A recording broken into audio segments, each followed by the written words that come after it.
We had our first son at UMC, and we had a good experience. We had great nurses, and so we knew that we wanted to have our second son at UMC. There was not really a question there. They started doing weekly NSTs to check on the baby, and then it became bi-weekly NSTs, and then all of a sudden they were like, okay, he doesn't look good anymore. It's time to have this baby. We had a nurse named Deborah in L&D, and she was a servant. She just got down there and changed my socks and changed my sheets 5 times. She was just really a servant. And that just really impressed me. And I had already been in labor for almost 12 hours. And so, and I was pretty miserable. My doctor was like, okay, you're exhausted. Wes, go to United and get her a protein shake. Everything was closed. And he left. And I was like, I think I'm gonna have this baby. And they were like, okay. And Dr. Burley, she was like, okay, let's have this baby. Somebody call Wes and be very calm. And so I was like, Wes, where are you? I'm in the parking lot. Okay, just, come on inside. It was less than 15 minutes later, Devin was out. I knew something was wrong because he was purple and he was not crying. And so they took him down in the NICU and we continued to receive care. In my brain, I'm just thinking, how long? Okay, he's going to be here tonight and then tomorrow he's going to be with us. And that was not the case.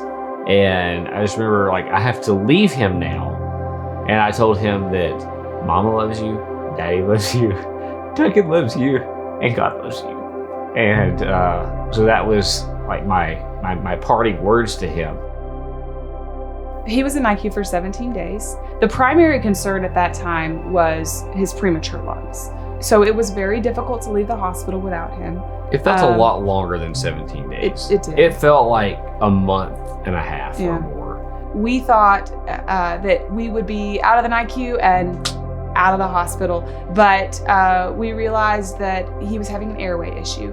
And the nurses had begun to notice that there was a stridor sound to his breathing. They contacted Dr. Ida Kula, and he had suggested, okay, let's try some steroids and see if that helps with the stridor, and we may need to go in there and look at that. And we learned that, first of all, he has laryngeal malacia, which is an airway defect. He let us know that this issue would have to be resolved over the course of several surgeries. And then Sunday night,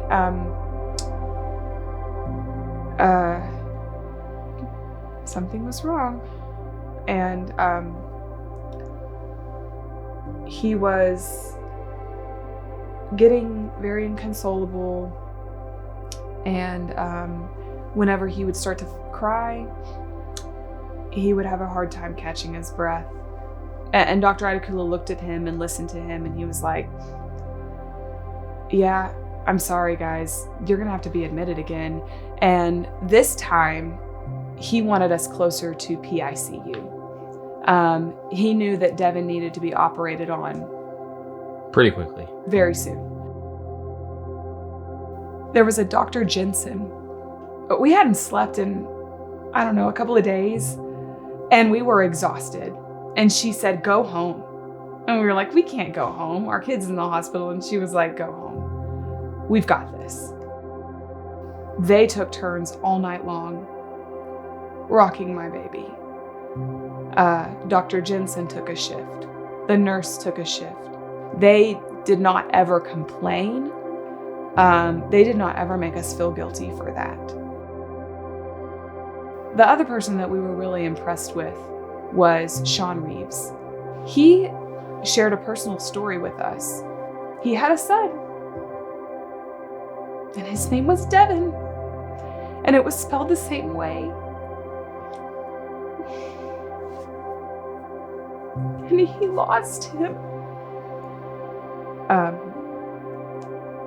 I remember him telling us, "You're a part of our family now."